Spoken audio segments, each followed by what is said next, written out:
Well, aloha kakahiaka, everyone. Welcome, everybody. Today is May 26, 2023, and you are on the Aloha Friday Hawaii Real Estate Show. Welcome, everyone. Welcome.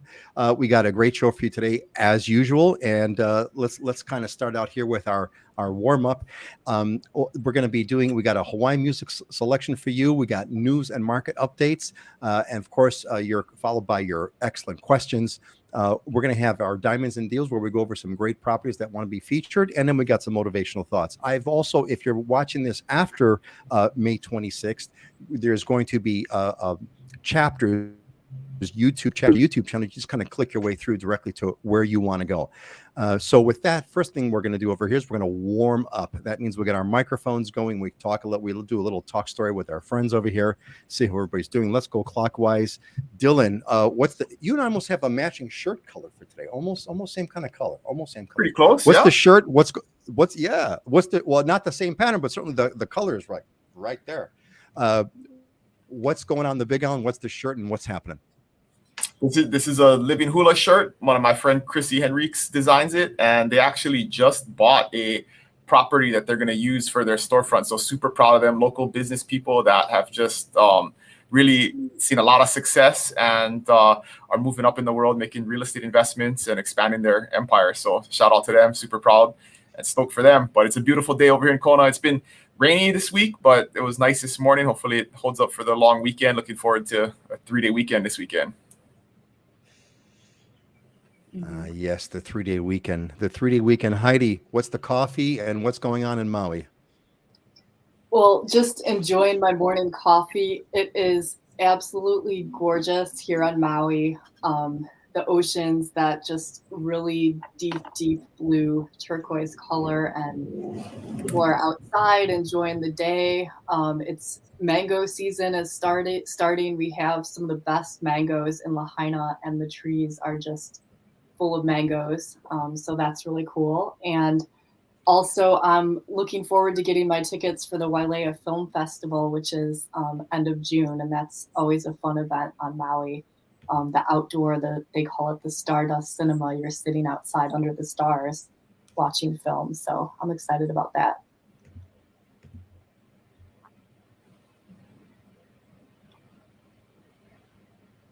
Oh, we can't hear you, Peter. Peter, thank you, Heidi. You just rattled off a whole collection of wonderful things to love, man. Let's see. I heard deep, beautiful blue ocean, mangoes, and concerts. Man, that is a heck of a combo. Tough to beat. Ashley, what's going on over there? How's your side of the island, and what's going on? The pool is getting warm, which I'm a wimp when it comes to water. So I'm really enjoying that. I love graduation season. It's just the season of change and all just the hype of all the kids, getting in their caps and gowns. My daughter is, graduating second grade. Not that that's a graduation, but lots of exciting milestones happening, hustle and bustle. Just summer is in the air, and we're about to do our team, party. It's good fun. Lots of things to celebrate. Yeah, it certainly is, and I think so cool is the graduation season. Hawaii has the Hawaiian tradition of a great celebration. There's nothing else. If you have been lucky enough to be someone's graduation party, it is not. I had from a friend of mine. So check this out. So check out this photo. Isn't this great? The picture of, and the answer is it is a picture of a graduation party in Hawaii. That's what this is a picture of. So this is classic, right? Everyone takes their shoes off, going. The little girl must be in heaven. She's probably trying on like every single pair of shoes in that entire stack. But this is what graduations are really all about in Hawaii, and it's kind of so cool. That's one of my suffocating the pictures. kids with to kiss that. It's a great tradition. Cool. Make sure that they can't breathe or see with their leis as well as the tradition. Like how uncomfortably hot. Yes, that's the goal. Clothes and leis. that is the goal, right? The goal is to right. The goal is to have lays over the top of your head. Whoever gets it's not a rite of passage, but it's sort of like gigantic bragging rights. You got to have lays over the top of your head, not just around you. Just got to go over the top of your head, and then you know that you've won the lay contest. All right. Pardon me. All right. I'm catching it. I've got to see Heidi. Hold on a quick sec. All right, let's see if we can improve that voice. All right, let's move on. It is 9 o'clock. Let us rock and roll over here with next up. So I picked out I picked out today's band, the Hawaiian music, our Kanakapila section. So Kanakapila is all about picking out a local band, a classic band, and sharing that experience if you haven't tried this yet. So this is a classic band back from the 70s, but they were all the rage of back 70s and 80s back then. Kalapana. You definitely want to check out Kalapana and give that a shot. That is a classic band. So here, do this if you haven't already. Get your Siri or your Google phone, anything that does voice commands, Alexa, and get it ready. Hit get it near the speaker here, so it's going to hear my voice, because we're going to take some control. This did work. So here we go. Alexa, play music from Kalapana. Hey Siri, play music from Kalapana on Pandora. Okay, Google, play music from Kalapana. All right, that hopefully will get you your music going over there. I don't know if anyone's got any comments on Kalapana. It's kind of probably before your times, probably, but great, awesome band. Anybody want to kind of throw a chime in on that? Just go right ahead. Okay. Next up, what else we got over here, folks? Let's get into our quick news segment over here. Couple of things, some interesting news I thought that we could kind of bring up and discuss as well. And not unsurprisingly, Hawaii has the best beaches in the country. Oahu, Maui, and Kauai cracked the top 10 in the 2023 National Beach Rankings. Of course, unsurprisingly, right? Unsurprisingly, we've got the best beaches. Everyone knows that. The one thing that everybody knows is Hawaii has the best beaches in the country, and I would argue the best beaches in the world. The beaches that they actually picked out were Dukahanamoku Beach on Oahu, Wailea Beach on Maui, and Poipu Beach on Kauai. Heidi, love to hear what you have to say about what you think about Wailea Beach on Maui. I've been to the other ones. I've been to all of them, of course, but it's amazing. Tourist tracking. If this doesn't scare you, this should. If the COVID response hasn't scared you, the authoritarian response to the COVID thing didn't scare you, this may. A tourist tracking app could be part of the Hawaii Visitor Management Plan. So there is talks that they are thinking that they could, sort of force visitors to have a smartphone app that will do the service of tracking these visitors as they go throughout Hawaii. That's kind of scary. That's kind of scary. That's all I got to say about that. Okay. Seabird Disco gets hot chicks. I thought you guys might get a kick out of this one here. Seabird Disco gets hot chicks. What am I saying by this? I had a good time playing around with this one. So there's the thing is that on Palmyra Atoll, they have eradicated the bird population. They're eating the eggs, and so now they have seabird discotheques where they have fake birds and fake bird sounds to attract birds, and the first birds have been born. So they call it a seabird disco, and it is yielding fruit by having baby chicks are being born. So the seabird chicks. Spam. Here's another thing about it in Hawaii. Spam rules in Hawaii. We love spam. There is nothing better, by the way, there is nothing better than a omelet, a spam and cheese omelet. Spam and cheese omelet, or at least omelet with spam on the side. Nothing beats it. If you go to McDonald's, you could get a big breakfast with spam. Nothing like it. Hawaii residents, get this, eat 7 million cans of spam per year, making it the state with the highest number of consumers per capita in the nation. I think Hawaii's 1.5 million people, give or take. So you think about that, that's at least 5 cans of spam per person every year in Hawaii. And I'm definitely one that's fulfilling my quota. I can tell you that. And then about vacation rental, empty vacation rental taxes, an empty vacation rental tax going on in Honolulu.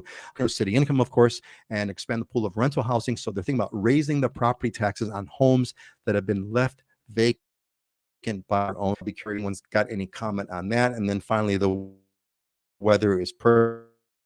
It's been it's been a very interesting. We're going into June here.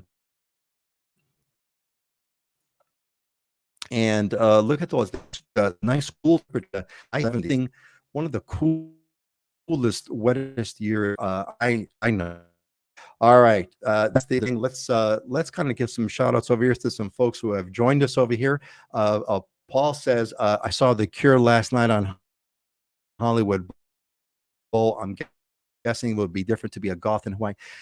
Maybe the gothies could kind of comment on where they stand with that. I think, Paul, I think you get like all kinds of niche bands come into Hawaii because they want to make Hawaii like their last stop, but before the end of their tour. So there's all kinds of funky stuff. You would be surprised. Judy is back with us. Judy is an Islander Ohana alumni. Judy, aloha, welcome, Judy. Good to see you. Michael Lotta is with us. Welcome, Michael. Good to see you again. And Uncle Ray is back. Uncle Ray Dix, I'm glad that you're back with us. Great to see you, folks. If you feel like giving us a shout out, please do. We'd love to know where you're from and how you're joining us. All right, let's get to let's do some market updates. It's time to talk about. I got a couple of other things, but a couple of other photos, real quick. I want to share this. Dylan, you would get a kick out of this. Check this out, gang. I saw this photo here. This was the coolest, most descriptive photo I've ever seen. They always say that the Big Island is bigger than all of the Hawaiian islands combined. Well, here's the proof. If you see the dark outline there is the Big Island, and then inside they stuffed all the islands. I'm assuming it's done to scale, and you can see all of the islands neatly fit inside the Big Island with plenty of room left over. Dylan, I thought you would get a kick out of that one. And then another thing there is, but what I got. Go ahead. What? I'm sorry. Go ahead. No, it's a big island. It's a big. It is correctly called the Big Island for nothing. And speaking of Dylan over here, I caught this photo here. Dylan, congratulations! You want to share what you were at your shareholder summit. You were one of the speakers. Very proud of you. Everyone's like cheering you on. Dylan, what was this about? This is one of the annual conferences our company does, and it's called the Shareholder Summit because everybody in the company is a shareholder of the company, and you can publicly buy the stock. So it's the official meeting that you have to do a publicly traded company where you vote in directors and stuff. But it's also a conference where they have sessions and keynote speakers. And Ed Milet was one of them. If you haven't heard Ed Milet, he's amazing. Was one of the best speakers next to Tony Robbins I've ever heard live. But during the second day of the general session, they did a panel on customer centricity is what they called it, and how we serve and take care of our clients. And so they had a panel of agents up there, and I got to be one of them. So it was a super cool experience, in front of like 4,000 people. So it was a great honor and great experience. Totally awesome. Kid from Hawaii. And a kid from Hawaii who's done well and now is on literally on a national stage. So good on you, Dylan. Hey, why don't we kind of do this? Let's do some market updates, and then we'll catch some news along the way. Why don't we, Dylan, since you got the ball rolling here, give us a market update. What's happening? What are you observing on the Big Island? The really odd thing about the market right now is that inventory is falling. So we're at like a lower level of inventory today than we were back in July of last year as we were kind of coming out of the hot market. And so people are definitely not selling their homes is what's happening. And the ones that are for sale are still selling. So I did an interesting analysis last week about cash sales this year versus cash sales of last year, because that's something that people keep asking about is have interest rates affected the amount of people who are borrowing money. And even though there's a 40% less sales the first quarter of this year versus the first quarter of last year, the proportion of cash to financing is exactly the same. So people are still doing mortgages and borrowing money like they did before. And if you compare the first quarter of 22, that was the height of the market. That was the lowest interest rates you could possibly get. Versus the first quarter of this year, it's a very stark comparison because the market's much slower. Interest rates are as high as they can possibly be. And didn't affect the number of people borrowing money at all. The proportion is exactly the same. So market's still rolling. We're still getting multiple offers on lots of properties. There's just a lot less for sale. So there's a lot less that is selling. And so it looks like the market has slowed down, but prices have topped off. We haven't seen any crazy increases in prices, but it's still it's a great time to sell still. Really, that's really the message we're putting out there to people is they don't want to give up their low interest rates, but if you need to move, there's still a lot of buyer demand and not enough homes to show them. Are you getting any anecdotal sort of reasons selling their homes? Is it that they think they could get they can't get top dollar for them, or any kind of sense of why? I'm just kind of curious about that. The two main reasons are one, the interest rates, right? If 60% of home buyers were home sellers first, right? They're not first time home buyers. So people that want to buy a home, if they're gonna have to give up their 2.25% or 3% interest rate to go buy it at a 6% interest rate, that is a barrier to them doing that. And then the other piece of it, which is it's just about perspective, right? Is people are like, well, I missed it because the peak was 6 months ago or 8 months ago or whatever. And my response to that is would you be disappointed if you can get 97% of the highest price you could have ever got for your home? Like, is that a bad thing, right? Like maybe you could have got 2 or 3% more 6-8 months ago, but like you're still going to be able to get 200% more than you bought it for, 40% more than it was worth 3 years ago. I mean, so it's like it's all a matter of perspective, and really letting that 2 or 3% hold you back is not the right motivation, right? It's just all a matter of perspective on how you frame it and how you look at it.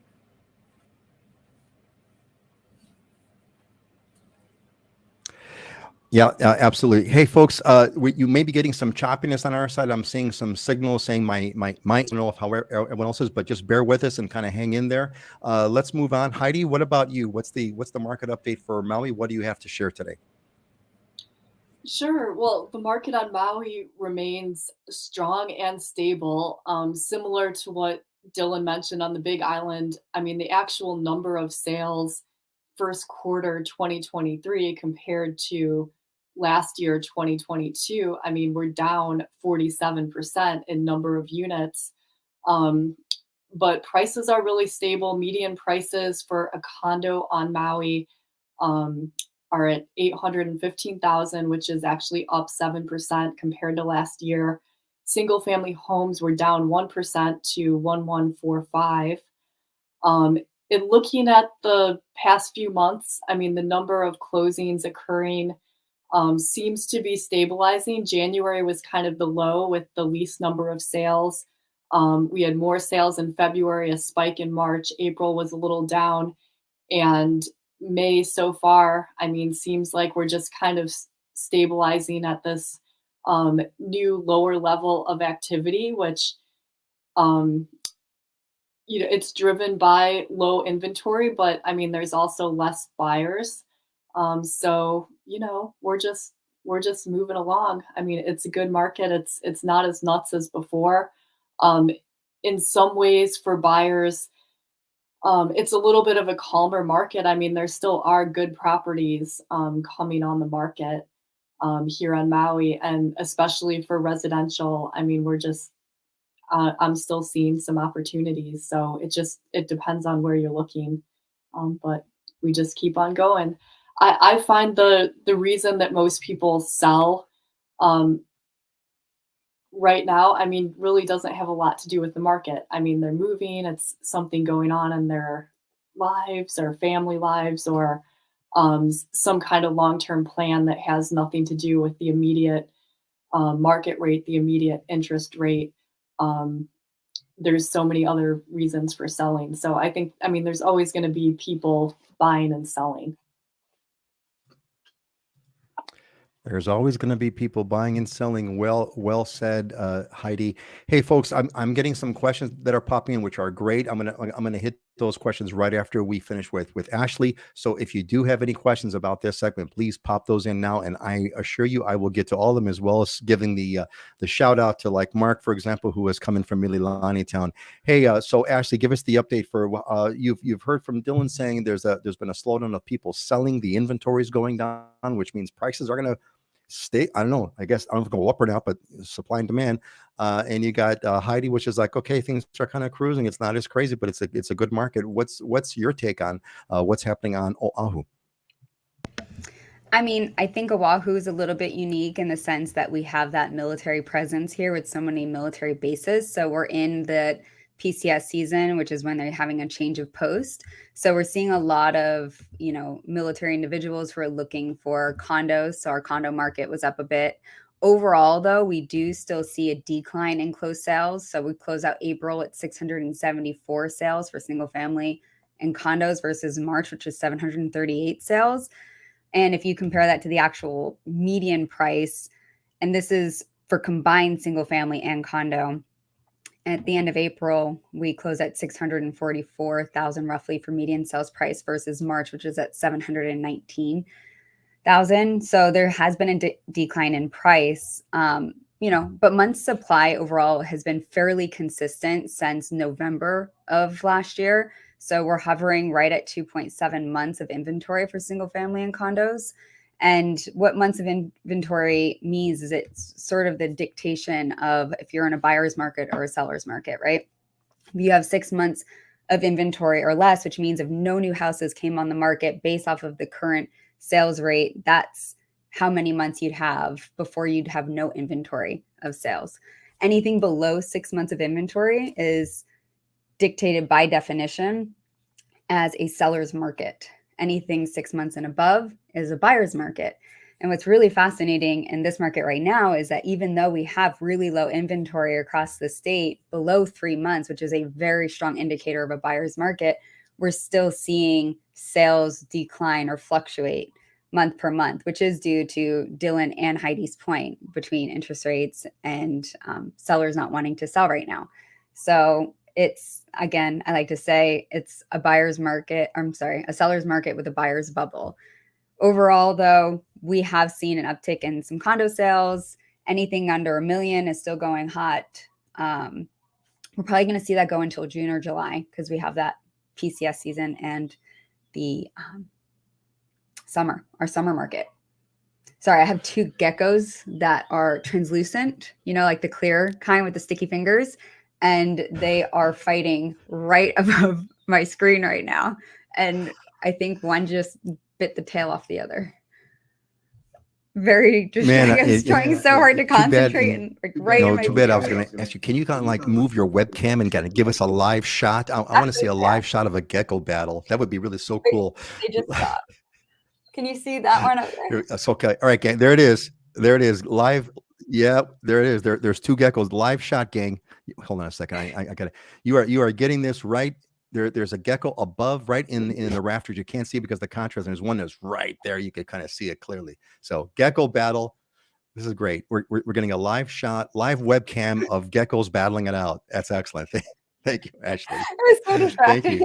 Thank you for the spontaneity, gang. Now, where else on earth can you get a live webcam shot of geckos battling? Excellent. Thank you, Ashley. Great entertainment. Interesting. Okay, let's get some questions in, gang. A couple ones that came in. That came in. This is from Joshua Nelson. Thank you, Joshua. Have higher interest rates more greatly affected home prices or condos? I'm assuming you're meaning by single-family home prices or condos. Gang, how would you answer that? Anybody want to pop in? Just go ahead and kind of take a crack at that. It's been pretty equal. The decline in sales have been pretty proportional on both sides. So I don't think that it has affected more one or the other. I think what's interesting is hearing you guys say all these things. I was really appreciating how wonderfully balanced that markets are, right? Because basically the interest rates are going up, which is essentially, practically speaking, it means the price of the home is going up. Even if the price is the same, the monthly payments are going up, which makes the home more expensive. So supply and demand, the price is going up. right? Which would normally bring the demand down, which would bring the prices down. But because people aren't selling, that's reducing the supply. So both things are kind of crunching, and the net result is not that big of a change in the listing price. There is some changes here and there, but nothing major. Well, I think that that's a testament too to our particular market. That's not the same across the nation, right? You're going to have subsidiary markets. You're going to have subsidiary neighborhoods, even on each island, that are going to be more impacted than others. But overall, if you're by medical facilities, you're by infrastructure with education and work, and you have, you know, basic infrastructure around this parts of the island that you're on, you're going to see a stable market here. And it's super unique compared to the rest of the nation because you have the military presence, because you have the international income and the meeting place of the Pacific. You have all these, you know, different aspects of climate and outdoorsy. It brings in so many different types of people here. I think even in the toughest economic states, Hawaii's real estate market has been fairly stable with, on average, less than double-digit declines and swings, even through the '08 market crash. So I think that's why we're not experiencing the same things as maybe some other parts of the nation might. Well said. Thank you. Excellent summary. Hawaii is a unique market. I do not bet against the Hawaii real estate market. Dylan, you wanted to say something? Yeah, the other factor, I don't think this is due to necessarily interest rates, but the condo market has been hotter because as home prices have risen, people have been priced out of buying a home. So like when we saw kind of median home prices in our market go above 800,000, that condo market where you could still get a condo for 400,000 or 500,000 started picking up because the buyers were just shifting from looking for homes to buying condos. That's all they could afford. So that's more affected by the appreciation in the market and the hot home market, I think, more than interest rates. So that definitely has happened though. We've seen over the last 12 months, you know, condo sales have really picked up and appreciation has been faster on the condo side because if you want to buy something for 500,000, I mean, you can only buy a condo now in the Kona area anyway. Yeah, amazing dynamics. Heidi, go ahead. I'm not hearing you, Heidi. I'm not sure. There you go. I was on mute. Sorry about that. There's really two condo markets on Maui. So there's the residential condos, which allow rentals of 6 months or longer. That's going to be your full-time residence. And then there's the resort condo market, which is short-term nightly rentals. The resort condo market's been very, very strong. I mean, another condition in our market is, I mean, over this past year, nightly rates for vacation rentals have gone up significantly. I mean, in some cases, 25, 35%.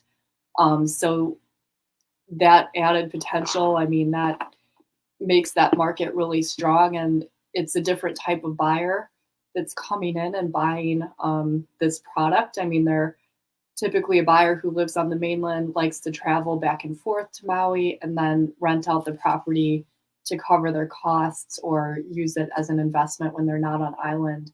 And that market's remained, I mean, really, really strong. I think this goes to Ashley's point. You know, I kind of always kind of knew this, Ashley, but you just bringing it up kind of really help me realize that, you know, unlike a given town on the mainland, which let's just say that the majority of the people there are there because there's a local job and they're commuting to the local town, and that's like a pretty a one-dimensional purpose. Hawaii has many different reasons, of a wide variety of reasons of why people are buying there. You've got, you know, vacation people, you've got military, you've got residents, you've got investors, you've got all kinds. So it's interesting and all kinds of reasons why people would want to buy in Hawaii, and that I'm sure contributes to why the stability is. Okay, let's get some comments over here. First of all, we have one from Michael again. Michael, hey Michael, my first mortgage was 10.5%, and that was a good rate then.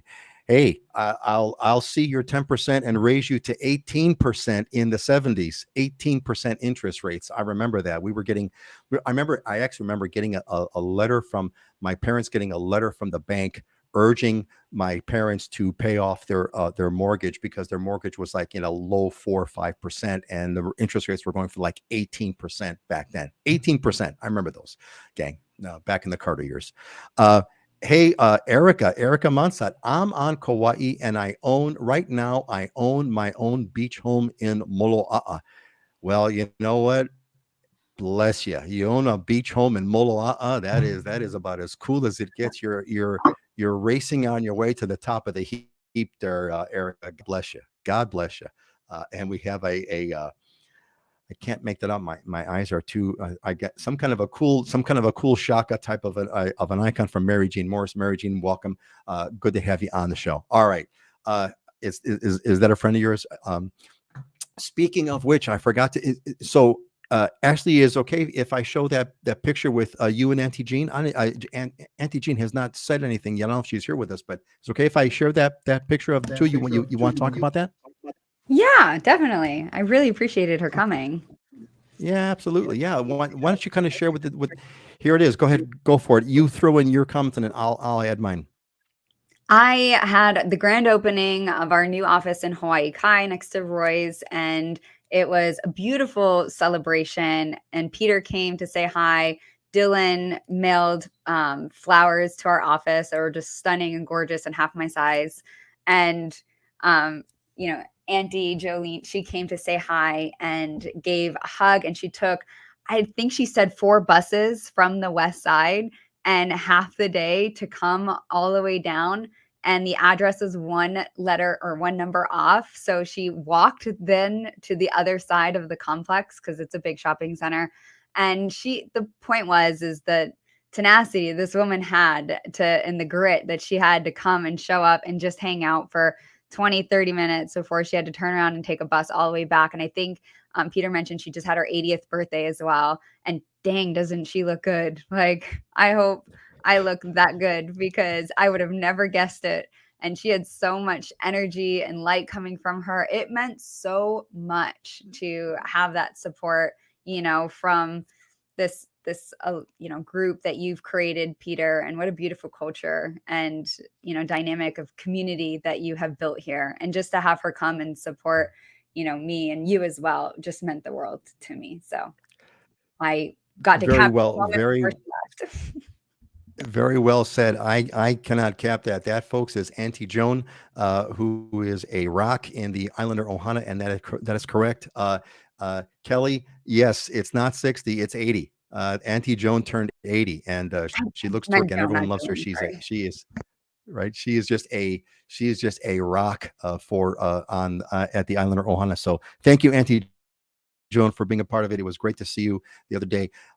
If there's an Islander Ohana get together, Auntie Joan's going to be there, which is really cool. And we also we actually had held a 80th birthday party for her. It was great. A large part of the Islander Ohana showed up. We had a fantastic time. So good on you. Good thing that you did it. It was great. It was a great party. By the way, there was an amazing party. Everybody. Ashley is a co-owner of a co-working space on Oahu with a beautiful, gorgeous ocean view, fabulous location right by Mauna Lua Bay in East Oahu. Ashley, I hope that's doing well. It was great. You guys had a fantastic. That was one of the best grand opening parties I think I've ever been to. Really, a lot of us come It back and was do well. so much. And at the All right, end, you missed it, Peter. let's There was move on, gang. stargazing. Hey, look. I heard about the stargaze, the call to stargaze. And so what did you guys do about that? Where did you guys, you guys went around the sandy beaches for stargazing, or where? No, in the middle, like atrium area, when you walk down the walking path, they let us set up there, and it was a massive telescope, like a really large professional level telescope. And you had to walk up a ladder and look through it and look at the moon. And it was so cool. And the kids loved it, and everyone just stayed. And there was a sushi station, and alcohol station, and catering, and ice cream, and just people didn't want to leave. It was a good time. Live music all night. But the moon was my favorite part. I have a moon of my daughter right here. So Yeah, I could see why they didn't want to leave. I like I the could moon. see why they didn't want to leave. It was amazing. It was amazing. It was amazing. It was great. Hey, we got a question from Uncle Ray. Ray is who has a home on the Big Island. What is the effect of selling a single family home furnished versus unfurnished? New teak and bamboo. Does it matter? Does it help? Anybody who wants to take this one? Unfurnished, what's the difference? I mean, I can start. And Can you hear me? Okay. A, go a for it, lot of honey. homes. Start. Okay. A lot of homes on Maui actually are sold furnished and turnkey, and that certainly can be a value to a buyer who's coming from the mainland, can just move in right away. Um, it really depends on the market segment. I mean, if somebody already lives on Maui and is moving into a home, they might have their own furniture, they might want to do their decor. But often in vacation rentals and also high-end luxury homes, you will see properties sold fully furnished and turnkey, and that's definitely a benefit. Um, in some cases, I mean, depending on the quality of the furniture, acquiring somebody's old furniture may or may not be um, an advantage or a value. And whenever a property is sold furnished, I mean, the lender who's doing the loan cannot assign any value to the furnishings. So the furnishings are essentially just considered a convenience. And if it is something that is actually a value, you could do a separate bill of sale to purchase the furniture. So it just depends, what the buyer and seller want to do. Depends on what the buyer and seller want to do. Ashley, what about you? What's been your experience with selling homes furnished versus unfurnished? We don't, Oahu is just not as friendly on the vacation rental front as I know Maui and the other islands can be. So for us, if you're going to do midterm, rentals, and it seems like it's a good zoning or a neighborhood for that, then it could be favorable. If you're selling something, for example, Waikiki or Turtle Bay, it could be favorable. I've done it a handful of times, but overall, Vacant cleared out and ready to go again because we do have such a strong military presence here. They already have household goods. So just depends. Closer to the beach, probably, people want it furnished because they're going to use it for a second home or a rental of sorts. But otherwise, we typically see unfurnished.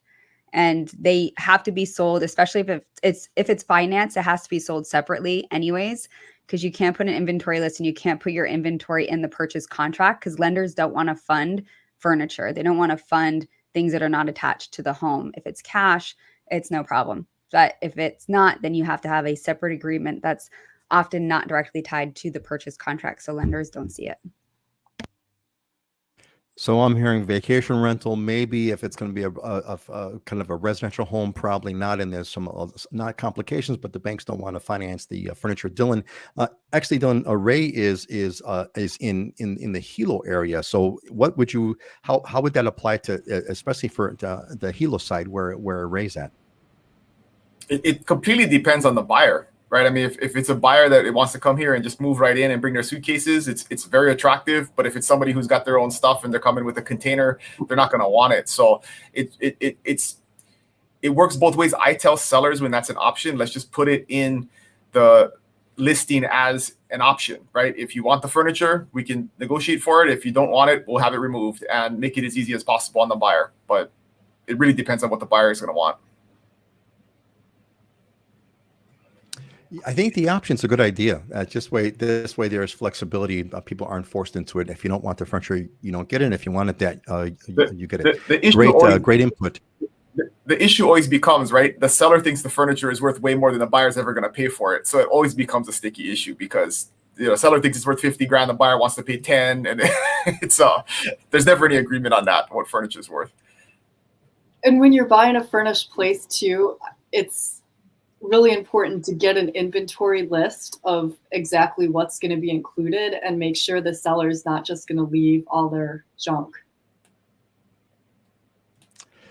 Sounds like it adds a lot of complications. It sounds like I'm kind of hearing complication here is what I'm hearing. I'm hearing you got to negotiate over the furniture. You got to have an inventory list of what you're gonna be selling and not selling. There may be an inspection or something else that could go wrong because it was included. But now when I see the couch, it's ripped, and so now I'm gonna it sounds complicated. That's what it sounds like. And to Heidi's point, I always tell sellers, do that inventory list before we put it on the market. So if we're going to say it's an option, we can provide that potential buyer with the list, because what always happens is if you don't do that, the buyer loves the hutch in the kitchen, and that's the one thing the seller wants to take, right? Now it becomes a big sticking point, which is ridiculous because it shouldn't have been injected into the negotiation in the first place. And so you got to be really clear and upfront about what's staying and what's going.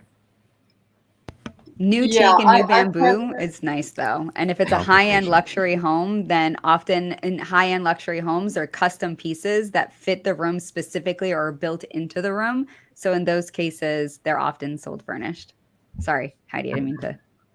Oh, yeah. I mean, I've had deals almost fall apart over a carved whale sculpture on the wall that the buyer thought was included, but then the seller said, no, I want to keep that. And I also had another sale that I represented a buyer on a few years ago. And I mean, the biggest negotiating point was the buyer really wanted this golf cart and the seller didn't want to include the golf cart. So we were able to keep the deal together. But yeah, it's just, it just adds more things to negotiate over. So we just had one like that. It was like a 20-acre huge estate ranch property. Right. Okay. So we just had one like that, Heidi, where it was like a 20-acre huge estate property, like $3.5 million, and the sticking point was like the $10,000 4-wheeler. Right, like somebody, they like the sellers wanted to keep it and the buyers wanted it, and I was like, guys, this is like a $3.5 million deal, and we're gonna get like hung up over a 4-wheeler that you just go on Craigslist and get one. It's crazy. I just had one we just closed, and the buyer absolutely wanted the furniture in there. They wanted the beds, they wanted the nightstands, they wanted everything. And then we created an inventory list, and they're like, we want the lamps, we want the towel, we want everything. And then we get to the final walkthrough, and they're like, oh. By the way, can you get rid of the mattresses and the frames and all of the stuff that we made a really big deal about at the beginning? Because we're just going to buy our own. This is great. This is great, gang. I hope the rest of you are enjoying this as much as I am. Hearing realtors talk about like the dramas and how closings can kind of go out the window. It's excellent stuff. Great stories. And this is exactly, this is kind of like, stop the complications, don't make things complicated. So Ray says, excellent info, thank you. We found getting rid of furniture on Oahu was a problem. No one picks up anymore, not even Salvation Army. $600 haul away.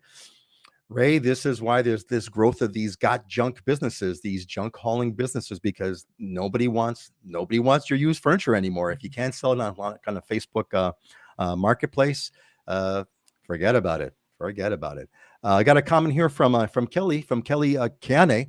We bought our Waikiki condo furnished a long time ago. Had to get rid of most of it. We donate to local families. Very good on you. But beauty is in the eye of the beholder. Indeed it is. All right. Okay, gang. Last call here. I'm going to ask everybody. Give us your. You got any questions? You want to kind of pop anything in? Put your questions in now because we're kind of rolling on down into the show. We're 38 minutes in.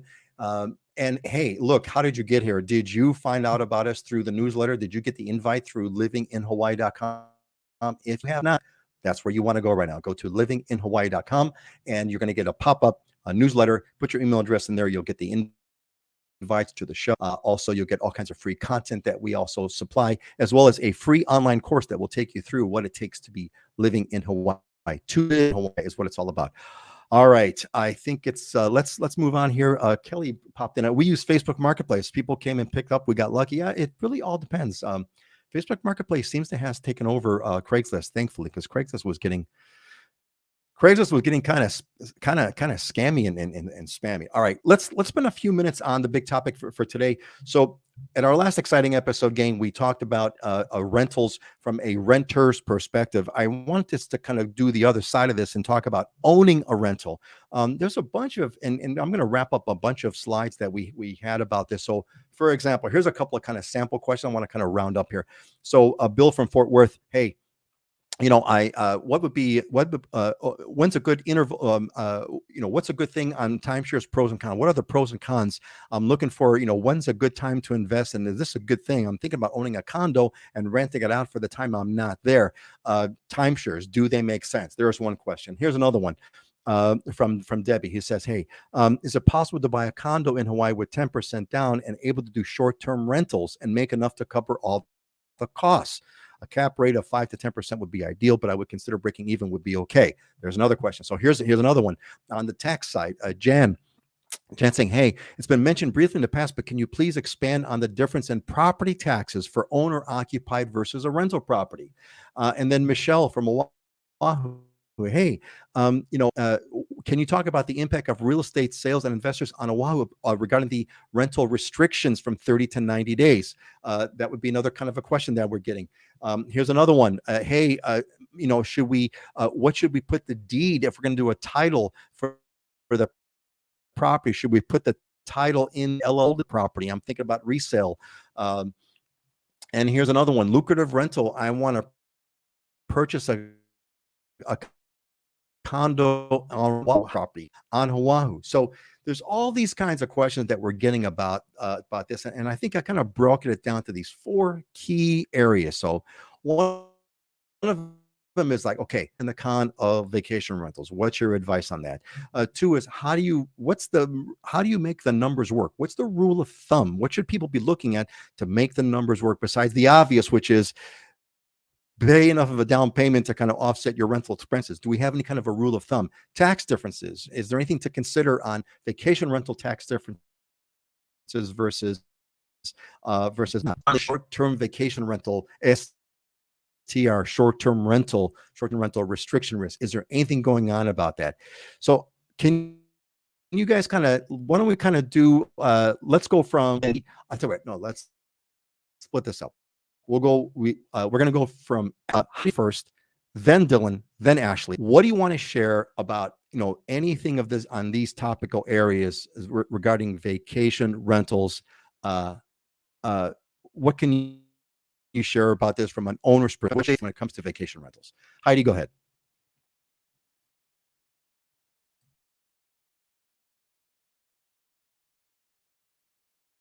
Heidi, you're muted. And Heidi, you are muted. Okay.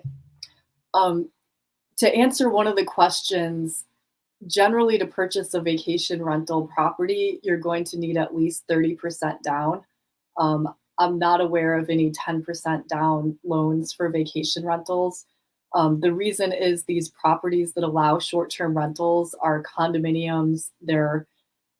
They generally do not qualify for conventional loans. It would be a type of condo-tel loan. So again, it's something to talk to the lender about. I mean, loan programs are always changing.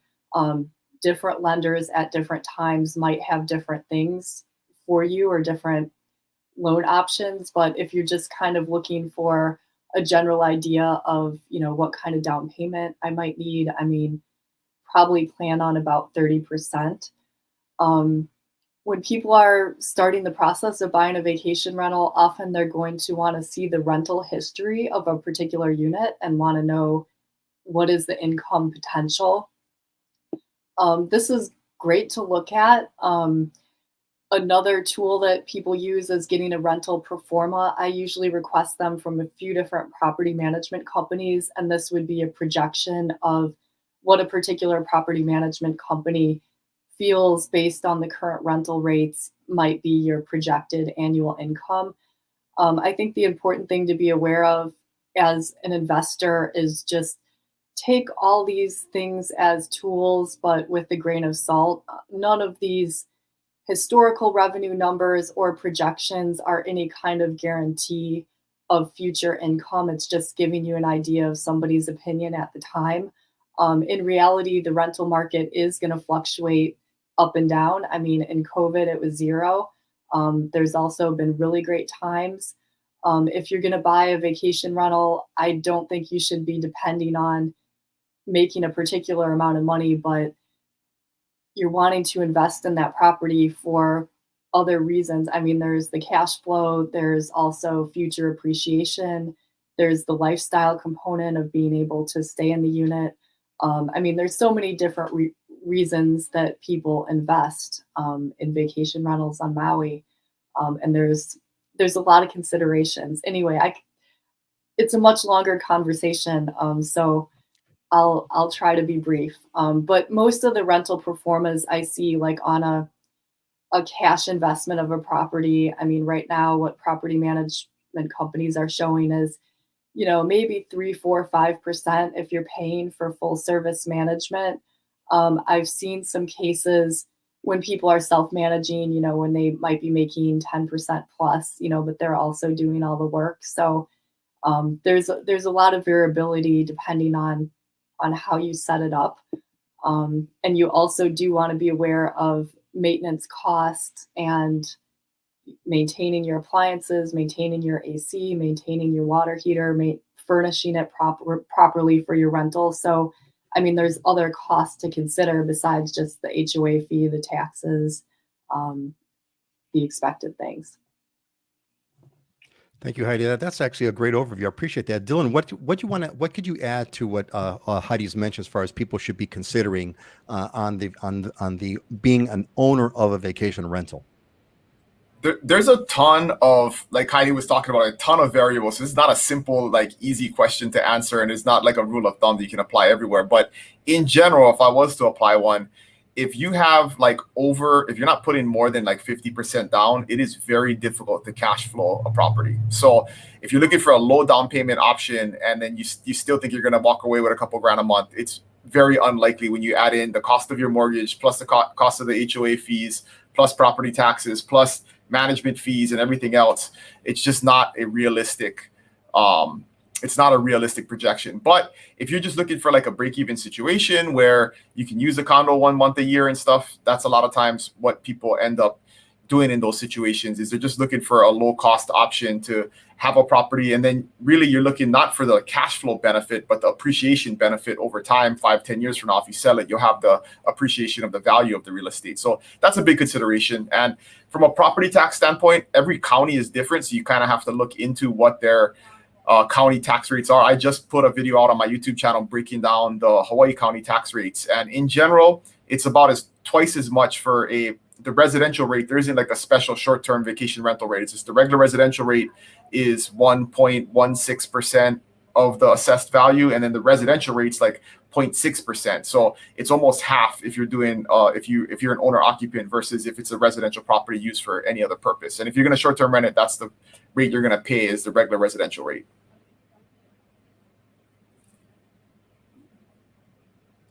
Thank you, Dylan. That's great things to add. Jessica Morris popped in something over here. As long as it's not a global pandemic, be careful of yourself, pandemic or not. Either way, don't over leverage yourself. Not a good idea. Now, Ashley, you're a big fan of rentals. You talk about it a lot. I think you've done a lot of activity in this. I'm looking forward to what you said. I'd like to highlight about owning a vacation, owning a rental on Oahu.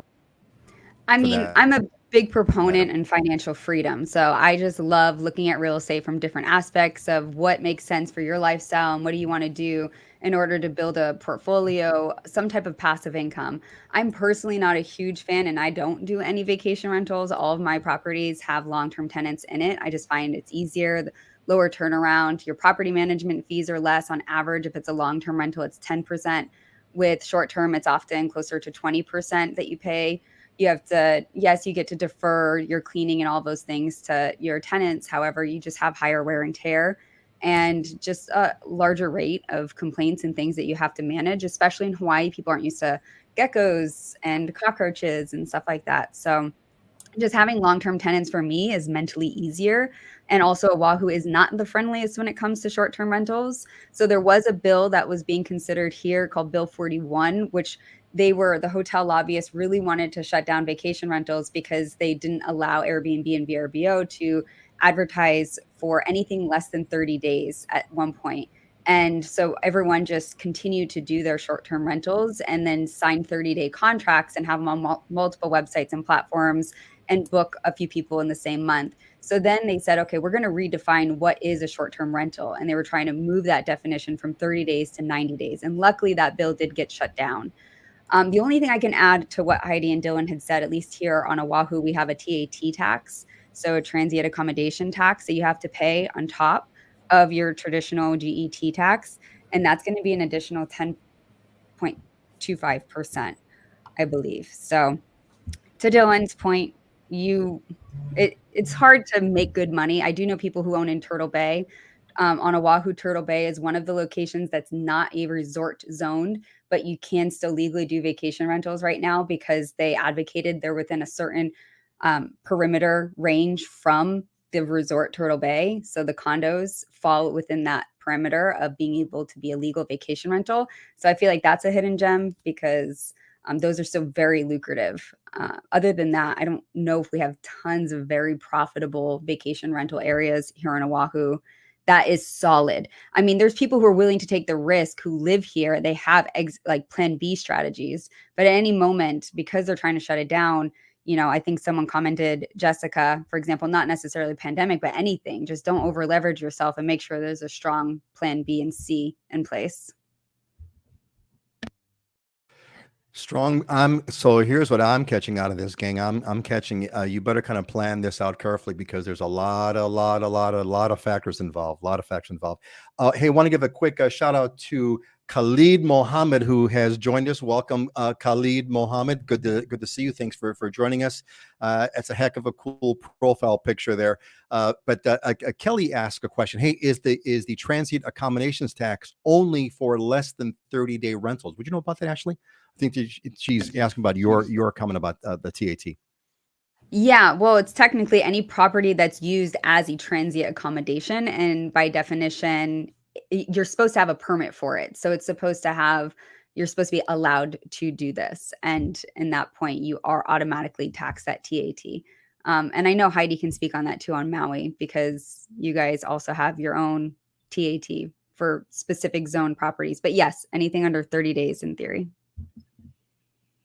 Yeah, Heidi? I mean, on a short-term rental on Maui, I mean, there's GET, General Excise Tax, there's TAT, and Maui County TAT. So in total, it's a little over 17% of taxes.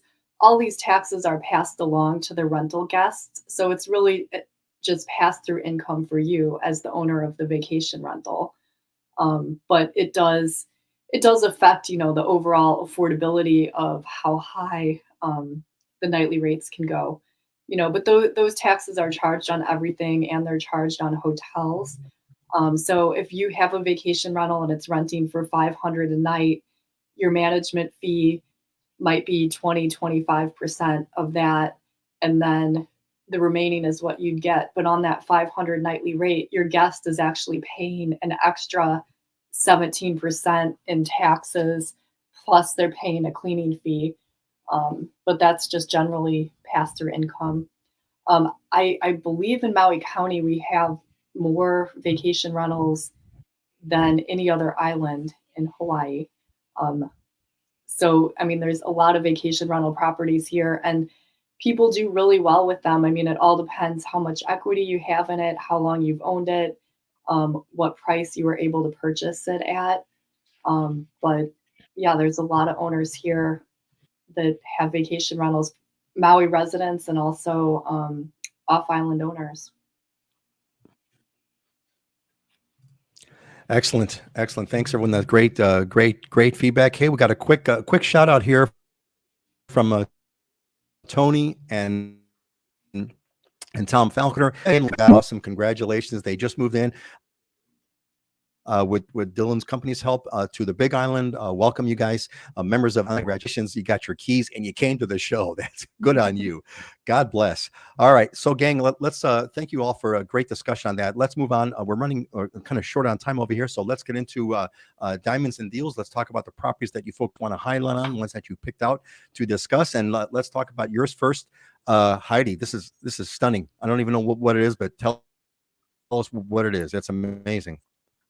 So it's an award-winning sustainable home. It's on Ho'olava point. So it's on these sea cliffs in Haiku. Really, really beautiful site on 2 acres.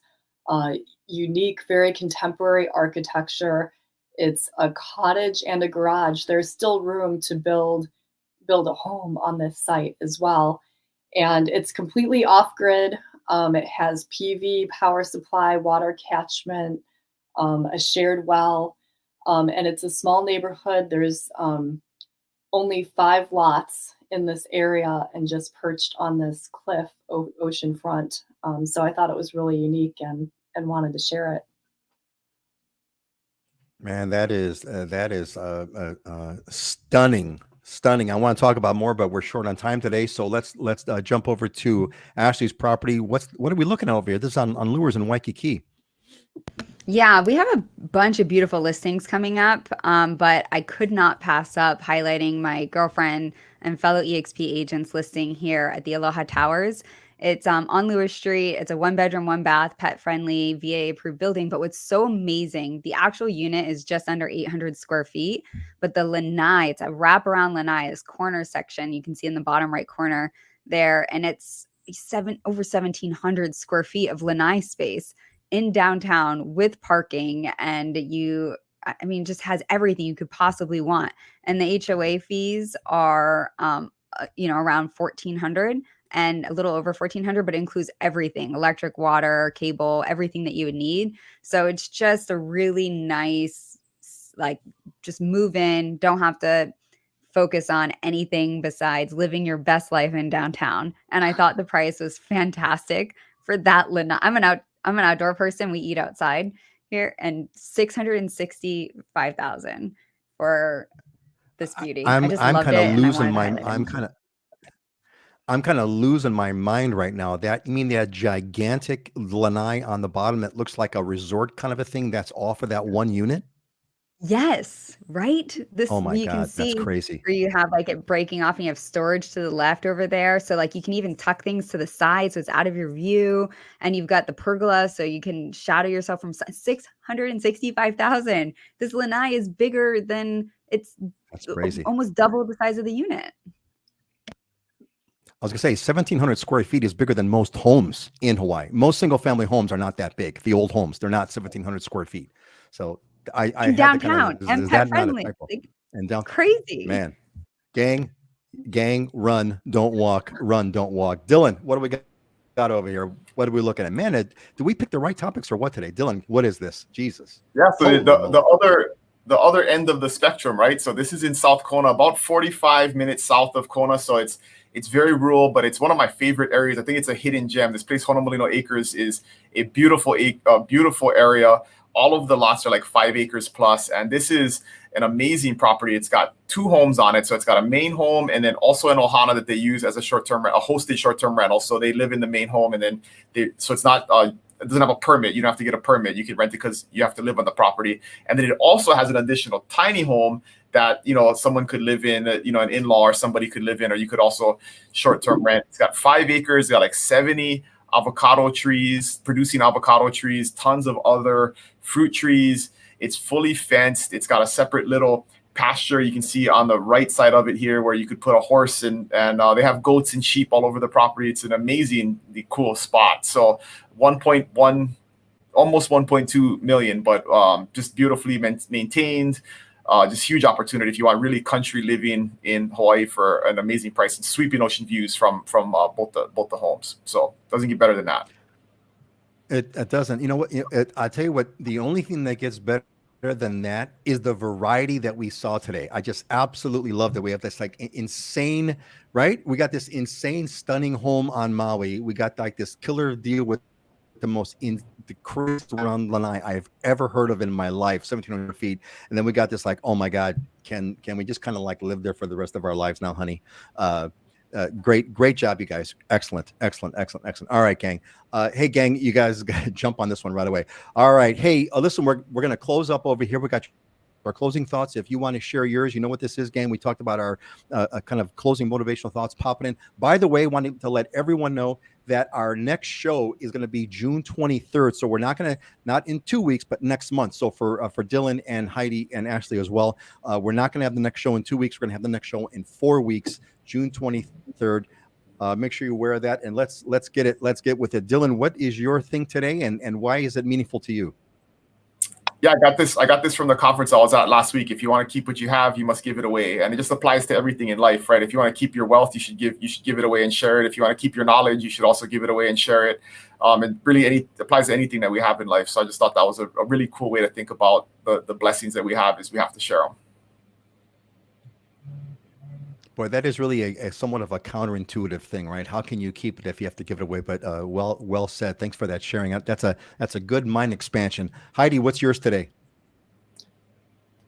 If you wait for the perfect moment when all is safe and assured, it may never arrive.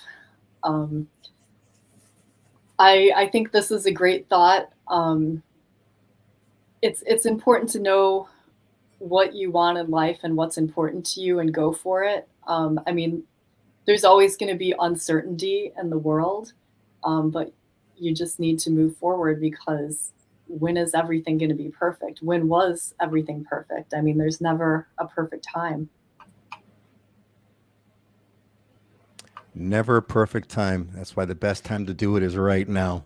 Excellent. Thank you. Thank you, Heidi. Ashley, share us yours. Open your arms to change, but don't let go of your values.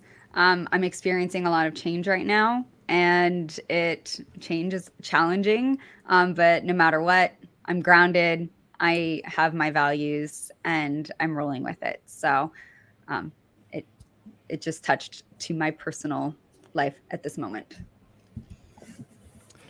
Well, thank you, Ashley, for sharing about that. Yeah, that's change is what it's all about, and sometimes your values. That's kind of really. That's at the end of the day. That's really all you've. In some ways, right? That's all you've got is your values and what grounds you. What is it that grounds you? All right, I'm going to close up with mine. As you all know, here's my proverbs for this show. Better is a little with righteousness than great revenues with injustice.